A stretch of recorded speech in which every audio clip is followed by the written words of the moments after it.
PBB Gen 11 housemate kabilang ang big winner na si Sofia Fiang Smith, magiging Star Magic artist na.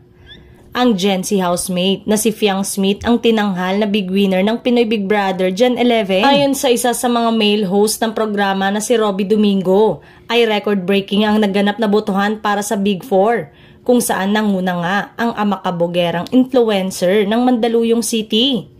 Hindi lang ang naganap na botohan ang naging record-breaking, pati na rin ang online viewership ng Big Night ay nakakuha ng 2.26 million combined peak concurrent viewers o bilang ng sabay-sabay na nanonood.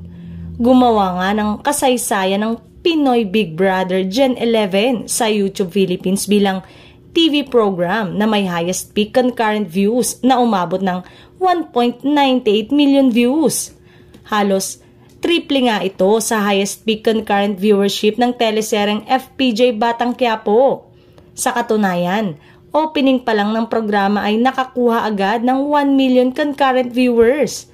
Maski nga ang online viewership sa YouTube ng katatapos lamang na Miss Grand International 2024 na available sa maraming bansa na live stream ay kinabog din ng kapamilya reality show.